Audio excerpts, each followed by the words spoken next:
Hello and welcome to a special edition of P.S. Such a Connection. I'm not P. I'm P. And I'm S. I jumped in a little early. So we're going to be talking about Juan Pablo. Juan Pablo, one of the most hated bachelors in history. I recently watched Juan Pablo's season. Pam did not join me, so she's going to question me Yes, Steph has some interesting things to say about Juan Pablo. And I agree with her by default because she's the smartest person I know. Uh-oh.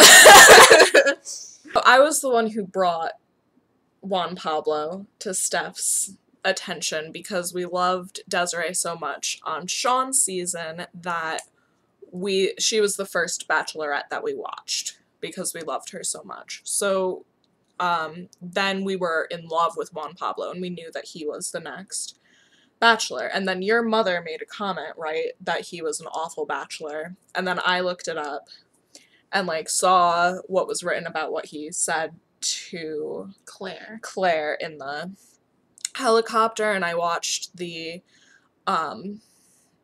after the final rose thing, and I didn't have a lot of context for what I was looking at, right. But I just kind of agreed with the populace and then reported back to her what I had heard. But she's actually watched it now. Yes, I have seen it, the whole season, and I went into it knowing that he had said something awful to Claire. Well, who I didn't know who he had said it to. I knew he said something awful along the lines of, what he said to Claire. Yeah. And when I watched it with you, I told you it was Nikki, right? I was like, it was that girl. And it wasn't. It was Claire. But, so here's my thing with Juan Pablo. I have some opinions about him that I feel like people maybe wouldn't agree with. But I wanna qualify, and I want to address it because I respected a ton of Juan Pablo's decisions. Mm-hmm. A ton of them. And here's a few. To name a few, and what a lot of people have a problem with, he didn't tell Nikki, his chosen woman, that he was in love with her. He didn't ask Nikki to marry him. And, it was just that, Andy had a really bad experience with Juan Pablo, and his top girl, Charlene, left in the middle of the season, but she didn't leave because she thought he was a bad person. She just didn't have as much interest. Now, those decisions in particular, I respect because all along, all through Bachelorette history, I have said to myself, because I just feel like the pressure of an engagement throws the entire, anything that could be real, it throws off, because this pressure makes things too permanent before they should be, and I feel like that's what messed up Desiree and Brooks's relationship. Absolutely. And that's what messed up, a lot of these people who maybe could have had a decent relationship, after the fact, and didn't. So Juan Pablo did that. Exactly what I want was to say, hey, I'm not ready to marry you, but I want to continue our relationship. That's exactly what he did. Mm-hmm. That's exactly what I want from the show, and that I think makes it more realistic as an entity. And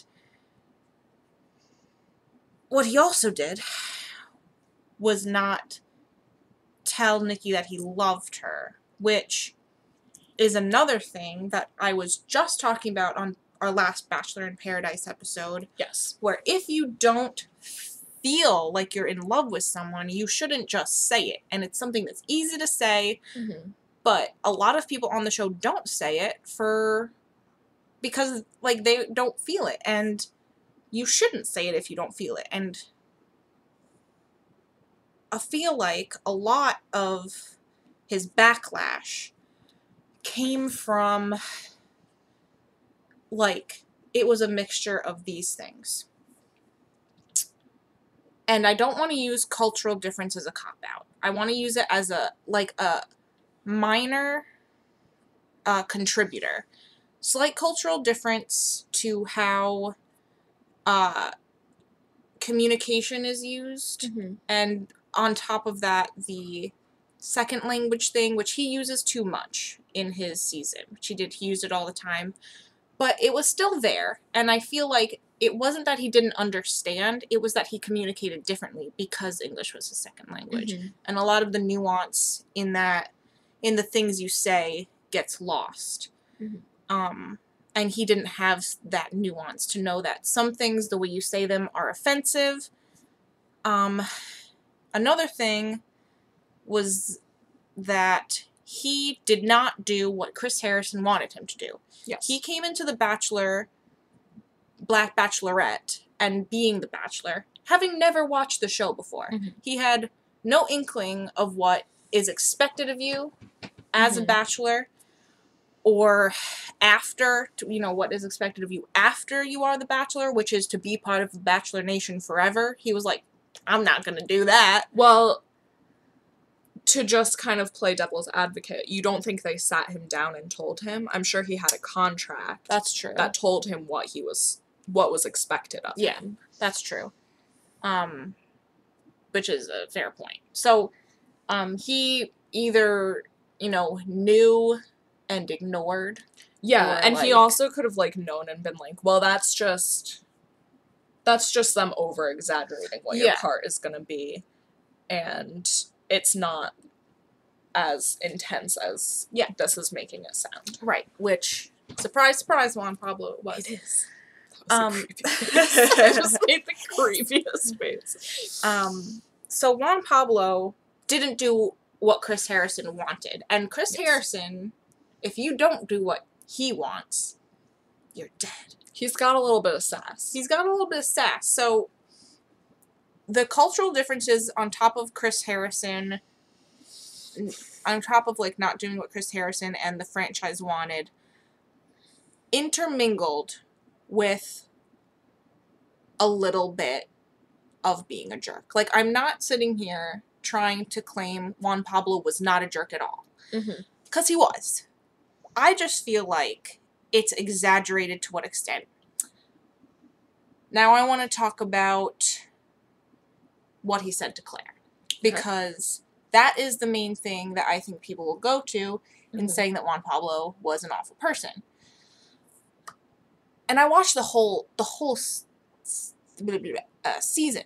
And up until that point, the only thing Juan Pablo was guilty of was kind of being a little bit egotistical. He wouldn't ask women about themselves. He would tell them about himself, and that's what Andy was saying in the fantasy suite. He was he wasn't interested in what she had to say or what she who she was as a person. And there have been, I think, plenty of bachelors who have been a little bit egotistical. All through the season, he was perfectly respectful to the women. He even cried on multiple occasions when he had to send women home. And, that confuses me because I feel as though it's hard, why would he cry sending women home if, just boo-hoo, there goes another woman I could have had sex with?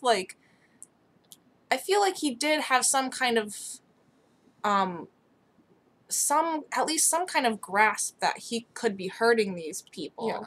And that he, was affected by that on some level. And then he says this thing to Claire, which makes everyone think he views women as objects, and he, doesn't respect any women, and, all this stuff, which is possible. Yeah, it's possible. But he did get upset sending them home, and he did say this one gross thing to Claire that I can, like, in my head, it doesn't match up with what he had presented himself as in the rest of the season, which was a lot of, like, oh, I am your Latin lover, and, but also, you know? Yeah. But he was, like, when he was being the realist, it was with Charlene, and he would ask her stuff like, you know, like, about her travels and about all this stuff. And I feel as though, for him, it was hard for him to connect with all of these women. So he found one, Charlene, that he was building something legitimate with. And Charlene, and after, in The Women Tell All, did say, like, I actually found him very curious and very, like, interested in what I had to say. But she was the only one who thought that. Yeah. So all these other women who are obviously very attractive, but they're all playing the Bachelorette game. And Charlene wasn't. Yeah.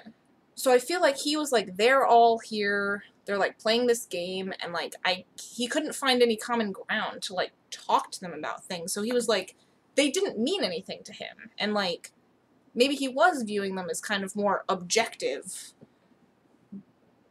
but not all of them. Yeah. He, you know, because he found one. But, and then Nikki was kind of the same, like, he liked her well enough, but he, like, there was no real, like, connection. Yeah. And he chose her because he was obligated to choose someone. And, so yeah, that's kind of, I would say, a groundwork of what I thought. So the reason he would say that to Claire is because he said, I mean, he was a jerk and blunt about it, and the way he communicated was not nuanced. So the way what he said was basically, I like to have sex with you, but I don't know you as a person, which is a really, like, rude, objectifying thing to say. Now, correct me if I'm wrong, the exact quote, which was, I don't know you, but I like fucking you, right, was never verified, right? Right. Claire never said that that's what was said, but it was from a reliable source. Yeah.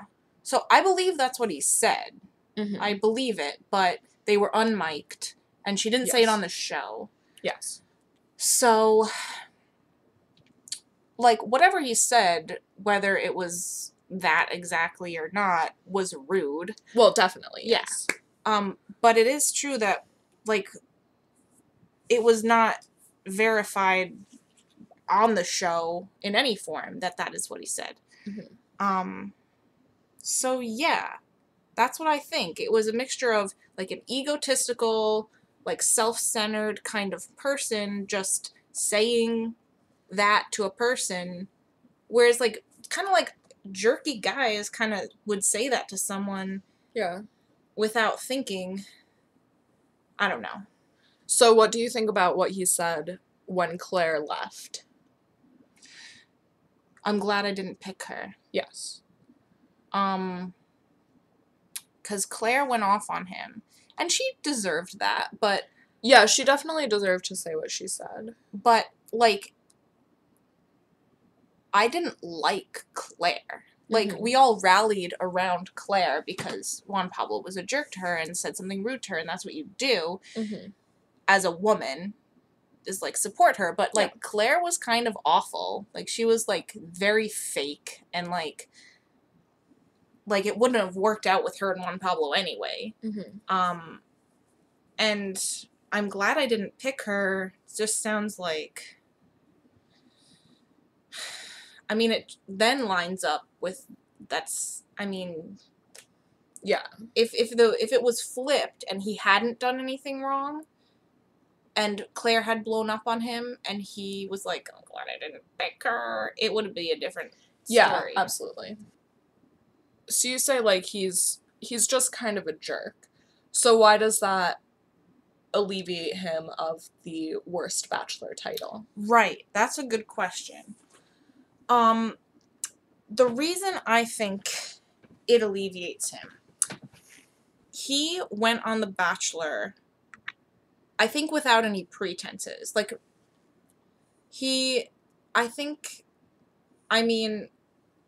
maybe he went on to, like, hang out with a bunch of women, but he was at least serious about Charlene. Mm-hmm.